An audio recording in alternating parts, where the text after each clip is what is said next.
There has not been a day in the past 55 years where I haven't thought about Vietnam. The ghost of war, the war itself, people we lost, the people the Vietnamese lost. It was just incredibly loud, and that alone was enough to frighten you out of your wits. The whole night was very traumatic. We were surrounded by North Vietnamese soldiers everywhere, everywhere. There were wandering souls in the area, condemned to wander unless something could be done to help them. My prayer every day is, help us to find these bodies, please. I had to dig it up and try to remember. I'm trying to, put together the piece to fit into the puzzle. The Vietnamese families, they need to have that closure.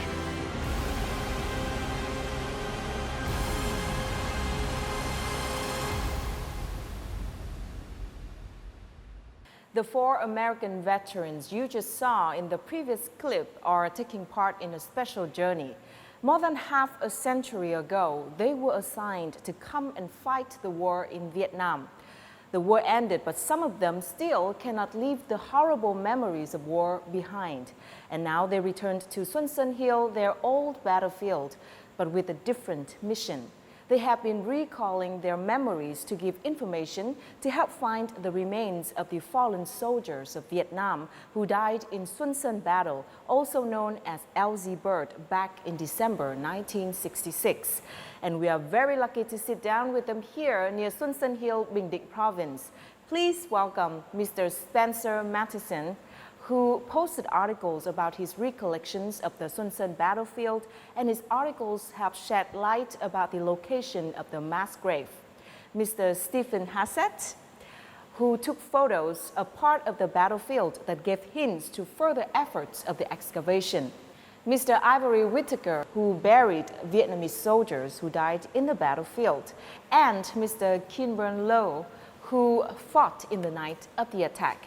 And each of them witnessed part of what happened that night of the attack, and their collective memories would be pieces to unlock the big puzzle to give us a better understanding of the battle and expatriate remains of Vietnamese soldiers. So first of all, thank you to all of you for joining us on Talk Vietnam. Now, I know that this trip is kind of unimaginable because you came all the way from half around the world to Vietnam. And you are from different states in the United States. So what motivated you to commit in this project? When initially being asked to come here to help out,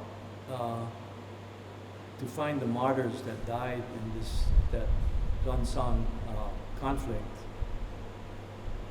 I had doubts or felt that what could I do to really help, okay? So the more I thought about it and the more I talked to the individuals who were working on this project to locate the fallen Vietnamese soldiers, I kind of felt obligated to come. Thank you, Mr. Kinbourne. What about you, Spencer? I had a tough time after the war and after I got out of the Army. And it was very difficult for me to cope with my memories of it. And I did everything I could to forget what I went through during the war. I had a tremendous amount of guilt and shame. I was not proud of what I did here, although, I was very young and naive, and I was just doing what I was asked to do by my country. I felt for a long time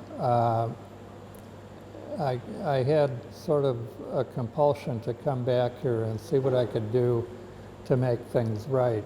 So earlier this year, when I was contacted by this group that got involved here, and I had the opportunity to help find your fallen soldiers at Xuân SiN Hill,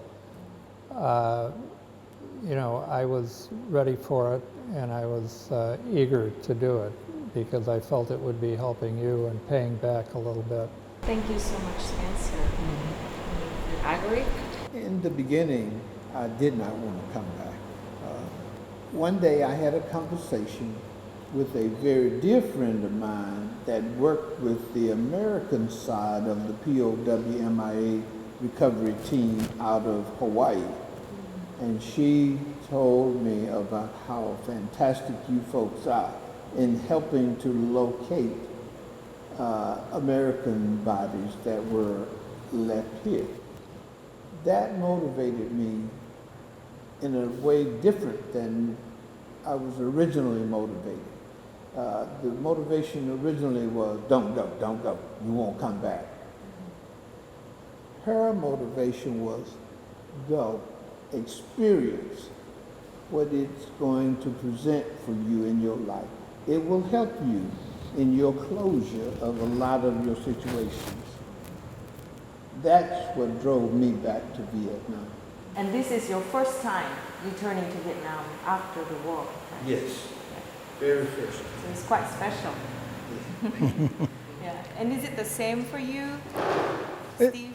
It is. This is my first time as well, and I know a lot of veterans personally who've come back before, and I was always resistant to the idea, and I always felt that I would be guilty coming back, sort of just touring the country, that I did a lot of damage to, I felt, when I was here. You know, my unit participated in burning villages, forcing people into camps and by the coast, and I think the idea of coming back never appealed to me, and as he said, was unimaginable until about 2 months ago when I was contacted about the possibility of helping out in this project, and that really triggered something and gave a whole different meaning to the idea of coming back. I talked about it with my wife and daughter, and my daughter in particular thought it would, I think, as she said, complete the circle, and I'm very glad I have come back. Like most American soldiers, they were only 18 or 20 years old when they arrived in Vietnam. Maybe it's the urge to liberate their youth from insular hometowns to explore the world. Maybe it's a job that helps them earn money to pursue their dreams in the future. Maybe it's an illusion of some important mission that their government has created. Spencer, Steve, Ivory, and Kin were among thousands of young soldiers of the 1st Cavalry Division who crossed the sea to Vietnam in 1966. Regardless of their reasons, they didn't know this would be a stage in their lives that they would never forget. Now I want to go back a little bit to the year of 1966, December 1966, the days when you were here and fought during the war. So tell me about your obligation. What were you in charge of? What was your position here at XUÂN SiN Hill? I was a young soldier. I took an oath to support and defend the Constitution against all enemies, both foreign and domestic. When I arrived here, it was all about obeying orders, doing what you're told to do. And that's one of the things I had an issue with, was obeying some of those orders. But I said I would do it regardless, and I did it. I was in Charlie Company, 1st Battalion, 12th Cavalry, 1st Cavalry Division. I was infantry, and I'd been here about 7 months at that time. I came in May of '66. And on LD Bird, we were guarding the perimeter for 2 batteries of artillery. And I was on the north end of the battlefield. Well, a lot of the stuff I see in front of me brings back memories, because back in 1966, as a young soldier, like we all were, I remember distinctly Christmas Day, a helicopter flew around and played Christmas carols for us. And little did I suspect that something was going to happen. Well, unlike Ivory, Spencer, and Kinbourne, I was in a different company than they were. It was another infantry company, but it was called Charlie Company, 1st of the 5th Cavalry.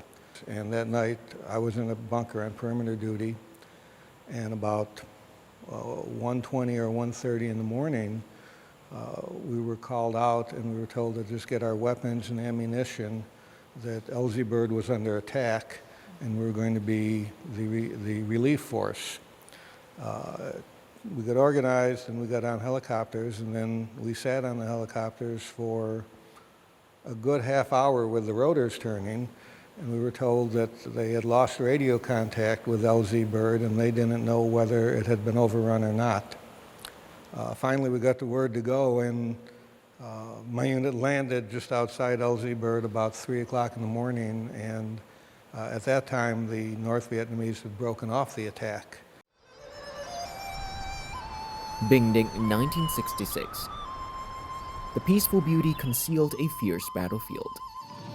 The 1st Cavalry Division, a symbol of the firepower and mobility of the U.S. Army, was brought into this central region to carry out a single mission: to search and destroy all communist forces. LZ Bird was one of the fire support bases established from which to deploy large-scale raids. On the Vietnamese side, the 3rd Division, dubbed the Golden Star, was formed to thwart the American plans. After many fierce confrontations between the two forces, LZ Bird became the #1 target for the Vietnamese army to destroy.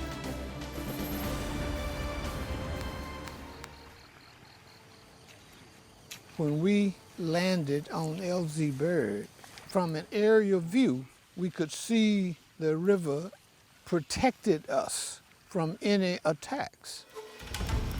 The U.S. soldiers on the battlefront could not have imagined that the Vietnamese forces would march for several days over harsh terrain instead of crossing the river to encircle LZ Bird. It was Christmas, 1966.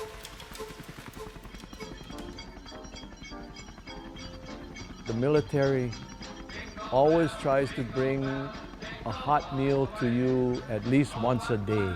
After they dropped off the meal, they flew the helicopter around and they played Christmas carols. So that was nice, I like that. The Vietnamese army opened fire after midnight on December 27, 1966, when the Christmas truce ended.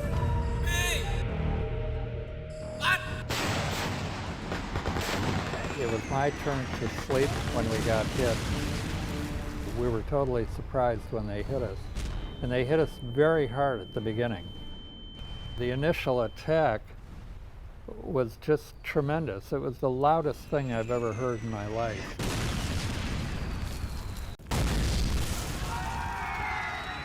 Trận đánh đêm đó về mặt chiến thuật nói là địch bất ngờ. Khi mà hỏa lực để mà mình trùm lên cái đồn của nó là khoảng hơn nửa tiếng là ta làm xong chủ xong trận địa.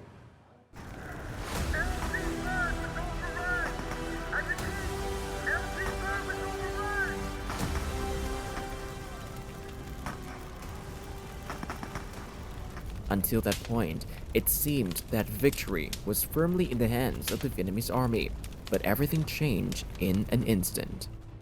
All the men that were left alive, not dead or not playing dead, were grouped around one gun, and it was the #1 105 howitzer. Finally, the artillery guys leveled the barrel, and they put in what they call canister rounds or beehive rounds.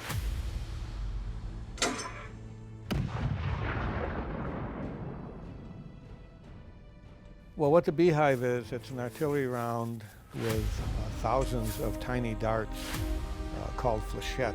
And when the round is fired, it obviously did a lot of damage because it was very effective at stopping the attack at that point.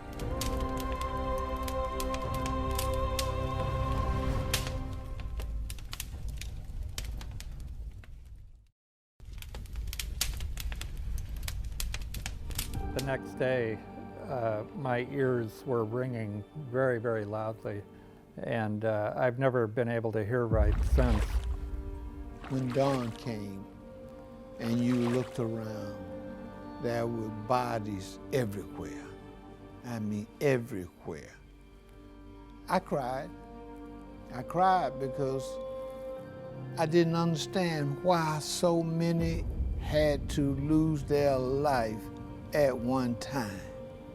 It's one of the saddest things I've ever seen in my life.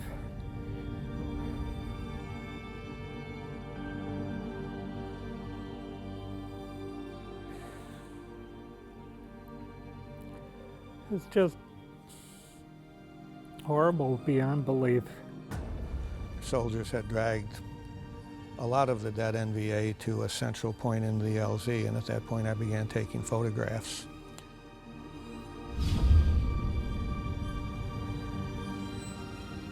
We moved the North Vietnamese soldiers over to another location where a mass grave was dug. I don't know how many it was, I just know it was a lot of them.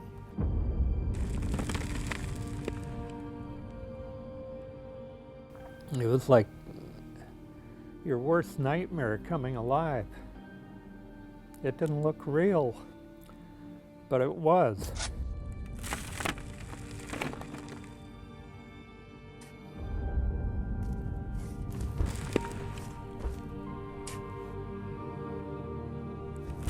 And for the next 56 years, information about the mass grave where the Vietnamese martyrs were interred seemed lost forever.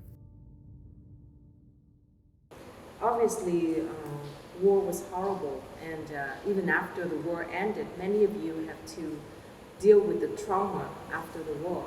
So I want to ask you if any of you here have experienced PTSD. There were a lot of men that died in the war that didn't drop for 10 or 15 years. And I was almost one of them. When I came back, I used alcohol and drugs to try and forget my memories of the war. And that worked for a while, but the problem with that is that becomes then a secondary problem. And I became addicted to alcohol. I was an alcoholic. Spencer drank because he wanted to forget. I got out of the Army and I didn't realize how much it impacted me, but for a couple of years, I think, my only emotions were anger and bitterness. And I became very much a loner. I worked jobs at night where I didn't have to deal with people.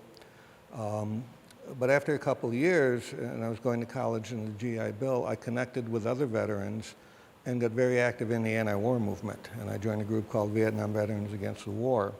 And I began to read almost obsessively about the war. We had never really known anything about the war with the French. I mean, but it really shaped Vietnamese history, but we knew nothing. So I began reading about it a lot, even at that age, in my mid-20s, I began writing poetry about it to try and express my feelings. Yeah. Mm-hmm. So would you cite some of the poems here? Maybe read your poems here?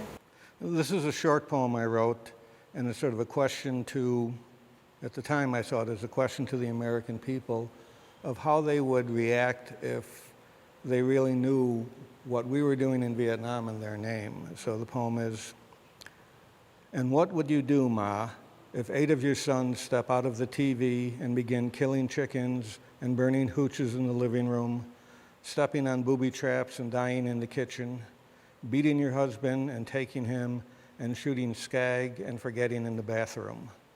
Would you lock up your daughter? Would you stash the apple pie? Would you change channels?" So, a short poem, yeah. Powerful. Mm-hmm. Yeah. So, and it was one of the ways that I dealt with the war. After returning from the war, life has not been easy for these American soldiers, even though decades have passed. There is PTSD in my life. I was an angry person for a long time. My emotions at that time were, I think, pretty much anger, bitterness, and depression. I just could not experience happiness. If I'd go in with friends, I'd get very, very nervous if it was crowded. It was difficult to know he was in a lot of pain, but also difficult be able to really talk or just, I felt so bad for him. After the war, I drank and did drugs and everything else to try and forget it, and I could never forget it. I drank to the point where I almost killed myself. It was like I didn't want to go back and face my family and friends.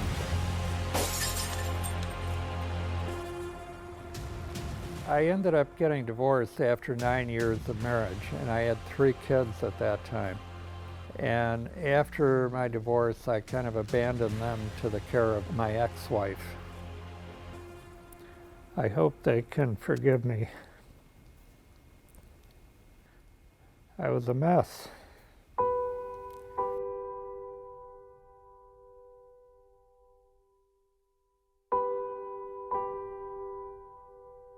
In 1991, I had finally had enough, and I got clean and sober and started thinking right again. Buddhism helped me a lot. I also started writing about the Vietnam War, just opening up about it and kind of facing my demons.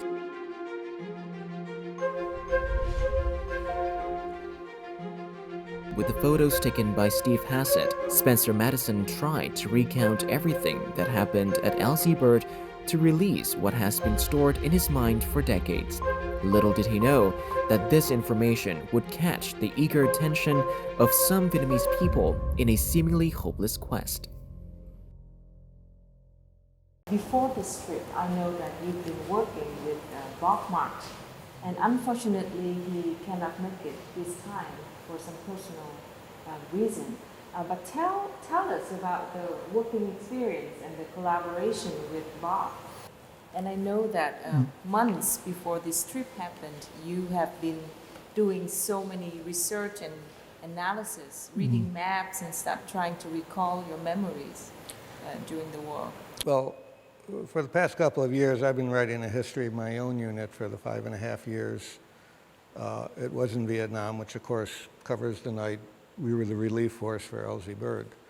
So I've gotten very deeply immersed in maps, which I've always been a hobby of mine to begin with, but a lot of map reading, coordinates, reading other histories of the war, unit histories. But how I actually got connected with this, I'm not quite sure. 4 or 5 years ago, I came across Spencer's article online, just sort of surfing the web, and looked at it, and he had 2 of my photographs in his article, which he had found online without my name on it, which was fine. So he had his email address, so I contacted him and say, I really liked your article. By the way, those are my photos, and use them if you want. So we've been Facebook friends. So of course, one of the things that made this trip attractive to me was to actually get a chance to meet him. But as for the trip itself, I'm not sure who contacted me about 2 months ago, and then they put me in contact with Bob, and things sort of snowballed from there. On your question about the meetings we've had since we've all been here, some of the nightly meetings, they've gone pretty late sometimes, particularly the mornings and the days when we got up pretty early and went out to the site. And sometimes we could get a little grouchy. But if we all agreed on the details as to where something happened, when something happened, how the maps lined up, if we all agreed, I would think something was seriously wrong. I mean, we all saw a little slice of it, and what we've been trying to do is work to piece it together, and I think we've done that very well. Spencer Matteson informations on his website reached Major Đặng Hà Thủy, a veteran who has dedicated many years of his life to finding the remains of Vietnamese martyrs in Bình Định. And then, a new search for a mostly forgotten battlefield began. Tôi phải lên trận địa, tôi đối chiếu cái đồ Xuân Sơn, cái dáng đồi. Họ chụp vào cái cảnh bộ đội ta nằm dưới chân đồi phía nam. Cái dáng đồi nó có đúng là cái đồi Xuân Sơn 188 mét. Nếu nó lệch đi thì tôi không tin cái thông tin này, bởi vì cho rằng người ta minh họa nha. Nhưng mà cái này là nó sự thật. Thì tôi lập hồ sơ, tôi dịch tất cả các văn bản đó, tôi báo cáo cho Bộ Sự tỉnh thì cùng tôi là đi ra đó khảo sát là 4-5 lần. Tôi nói với Bộ Chuyên sự tỉnh là tôi nói là giá nào cũng phải làm, không thể bỏ được. More than 50 years is enough time for the terrain of the old battlefield to change to the point of being barely recognizable. That is also why Major Đვილ and his colleagues took 2 years to verify the exact location of the battlefield and another 2 years to conduct excavations without any results. However, things began to change when Major Đვილ contacted Bob March, another veteran from the 1st Cavalry Division. Hello. Hello. Hello. How are you? I am fine. How are you, Major Đვილ? I'm very happy to meet you today. In the initial email he wrote to me, he said something like, I hope this doesn't offend you. I thought, well, no, it doesn't offend me, but he doesn't know whether some American might say, what do I want to talk to you? You know, who knows? He doesn't know. So he's taking a chance when he does that. He's putting his own ego there. And he's willing to sacrifice and take a chance and say, I'm going to write to these people and hope that I can find somebody that will help him. And that, you know, I admire that.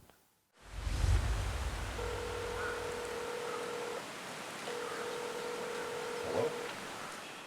What we're trying to do is get information about the mass grave. And yeah, do you remember? You did drag bodies to the grave, is that correct? Through these connections, Bob March reached out to veterans of the 1st Division all over the United States. All the clues obtained were sent to Vietnam so that the exact location of the mass grave could be determined. In 2022, excavations were once again underway, and on the 3rd day of the excavation, the first clues were found.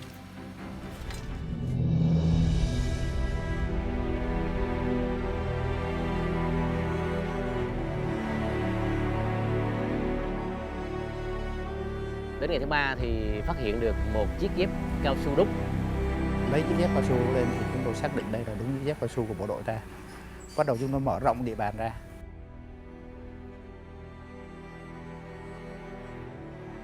Many more relics and remains were found. For some relatives of Vietnamese martyrs, this news was what they had been waiting for after years of searching in vain. Các anh thông báo là tìm được hài cốt liệt sĩ, tôi khóc òa. Khi mà tôi gọi cháu tôi lên, tôi nói không ra đâu. Chiến tranh làm cho con người ta rất là đau xót. Vợ lìa chồng, cha lìa con, và 56 năm thì tôi và em tôi mới được gặp ba tôi cùng đồng đội của ba tôi trên nắm đất ở đây. And finally, it was time for them to return to the place where they lost a part of their youth.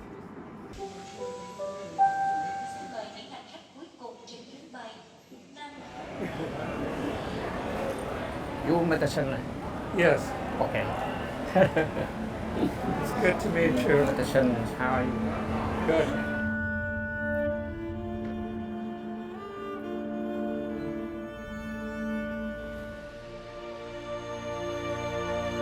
I'm honored to have been asked to come and help in this venture. It helps us with closure as well as it helps the families of those that were perished here with closure. 56 years. So thank you for inviting me here.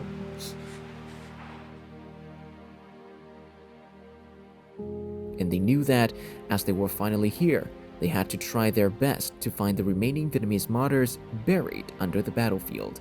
It is a very difficult task because they don't have much time.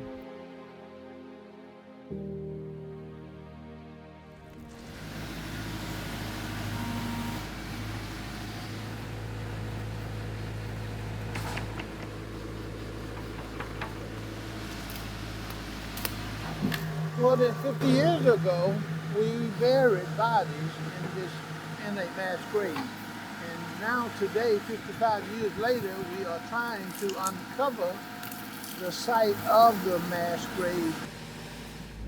Thank you so much. And what you are doing here, I believe, is contributing to peace and friendship between the two countries. Let me share from my perspective, because I had the opportunity to observe you guys during the past few days, and after many activities in the morning, you came back and in the evening have meeting and talk to different people and discuss the location. Maybe you get tired sometimes, but what helped you to overcome all of the maybe difference in time zones and sleepiness and tired, to help us? Well, I can tell you fatigue takes a part in our lives because of our ages. Okay, I'm the youngest, and I'm 74. So I can imagine I flew from Alabama to Korea to Vietnam, 23 hours flying. So I was very exhausted. Yesterday, I was in the river, down by the river, walking around, and that was a very exhausting experience. So what keep you going then? The fact that I know we are helping this country find their loved ones. That's what motivates me to do what I'm doing. What about you, Steve? Yeah, I know we're only here for a limited period of time, and it took the Vietnamese soldiers a long time to dig in the hillside to find this mass grave. And everything we can do in this period of time to share our memories, to try and resolve the differences in what we remember, to look at maps, communicate with other veterans in the United States on Zoom and whatever. We have a limited time to do it, so we can work through the fatigue to get the best information we can to the Vietnamese soldiers who are going to be doing the dig before we go. We can rest then. They'll be continuing on long after we're gone. Right. Mm-hmm. Right. Yeah. Yes. I agree with Steve. What is motivating me this week to keep going is the fact that I know our time here is limited and that we need to do as much as we can while we're here. I feel it's my obligation. You people were kind enough to invite us over, and I'm also a strong believer in the purpose of this effort. Yeah. And it is a continuous effort. It doesn't stop here. Mm-hmm, mm-hmm. After this trip, maybe many more trips. Yeah. Right. Yeah. Mm-hmm. Despite being busy with the search, the veterans still take time to visit the families of Vietnamese martyrs, especially those whose remains have not been found.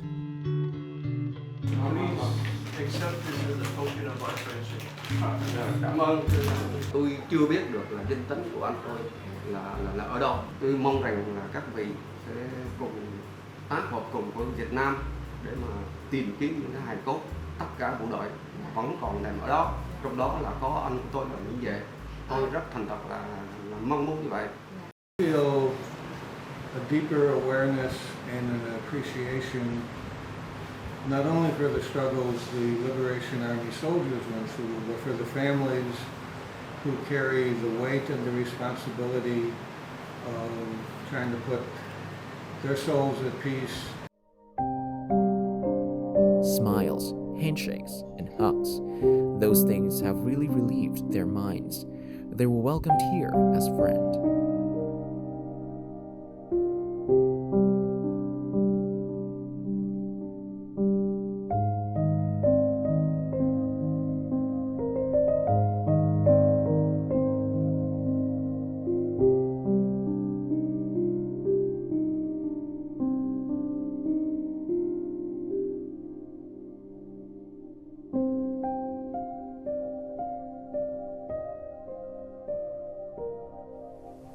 I know you are an unknown soldier, and you may have a family who does not know when and where you died or whether you are buried somewhere. I hope at some point you and your family can find peace.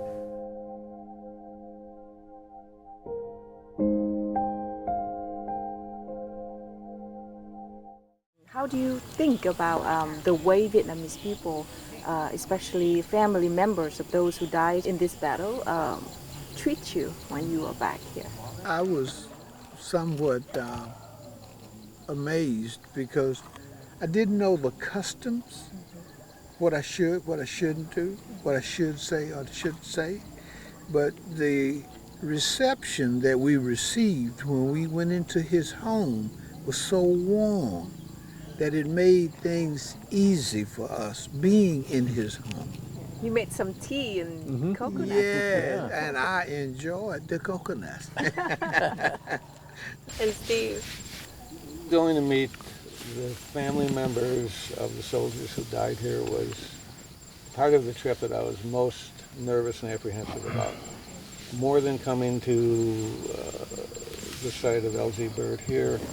And when we met Mr. Lamb yesterday, I mean, not only did he have one brother who died here, he had another brother who died, and he doesn't even know where or when that brother died. Right. As a child, American soldiers forced him out of the valley where he lived. We burned the villages there. We sprayed Agent Orange on the crops. If there's anybody who I think would have a reason to hate the Americans and to resent our presence here, it would be individuals like that. But the graciousness and the kindness in which he greeted us, in which the other family greeted us, to me that was probably the most heartwarming part of the visit so far, and in a way maybe the part of the visit that really gave it the most purpose, that it's not just we're here on an abstract thing of looking at a spot on a map, but we met the family and we know that if what we are doing helps the Vietnamese army to find the graves and identify the body, it brings peace to those families, and they deserve it. What if we cannot find or identify the second grave? I thought about this. Okay, we're here working all week. Okay, we're coming to the culmination of we're digging now. Okay, I thought about, okay, they dig, and as you can see out in the field there, how much digging was done. What if the same thing happens and we find nothing? And I tried to relate to Colonel Son that we did the best we could, and even though we don't find anything, we started, and I myself will stay on this project, but if in fact we don't find anything, I'm prepared, and I think all of us are prepared to stay on this project until something is found. Wow. Yeah. Thank you so much for this commitment. Yeah. Especially, I feel we'll find something. That's why we're here. But if it doesn't show itself while we're here, again, we will work from across the United States, Ecuador, to find something. And we are not going to just end this project. This is ongoing. Even our relationship with each other are now ongoing. Right. We didn't come to do a job and leave. Right. We came to see this thing to the end. Yeah. And I think beyond all of the digging and technical, aspect of this project, I think what you did helped pave the way for many other American soldiers, veterans, who can also help us to find other unidentified Vietnamese soldiers in other battlefields as well. Mm-hmm. So I think that is the important part. Yeah, I feel we've got a window that's slowly closing because Vietnam vets are dying off just as most of the World War II vets are gone now.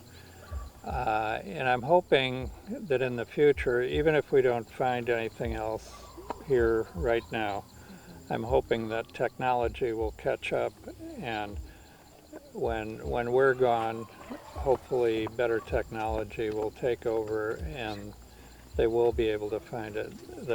The problem with that, of course, is that a lot of the relatives who knew these men who died won't be here any longer either. Right. Mm-hmm. But at least their descendants will, and that's important. Mm-hmm.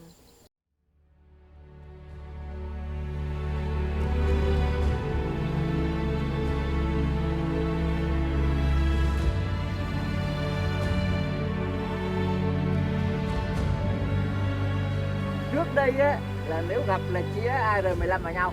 Bây giờ là bạn, quá khứ gác lại. I'd like to say I never thought in my life I would meet somebody from LZ Bird who really came up and attacked us. As a young soldier, we always feared fighting against you folks. We have great respect for the Vietnamese army. It's good that we can share these thoughts together now. We admire how dedicated you were and how you had to keep fighting year after year in order to finally achieve your independence and your reunification. Okay.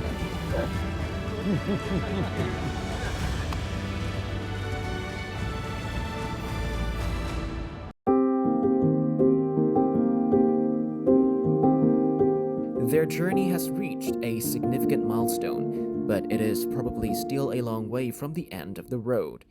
There is much work to do, as the second mass grave is still lying somewhere out there in the vast forest, waiting to be discovered. To really find graves, at least 50% is the veterans' memories. But if you don't have those memories, that's it. You're going to be stymied, and we have to tap the brains of other veterans that I know are out there. If they understood all that was going on, they'd be on the phone right away and say, oh, you know, I can help, I can help. When I found out about LZ Bird, I thought, this is fantastic. This is really today. This is not talking about just history and what happened in the past. This is a completion of history. The pain that they had endured for over half a century has been eased. It shows that the sincere hearts of even a few righteous people can create unbelievable things, but it will take more than that for the wounds of war to truly heal. You've just witnessed an incredible journey of both Vietnamese and American people seeking ways to heal the wounds of war. And I hope this has inspired a lot of our viewers out there who still possess invaluable pieces of memory that can help repatriate nearly 200,000 Vietnamese soldiers who are still missing until today. And let's join hands before it's too late.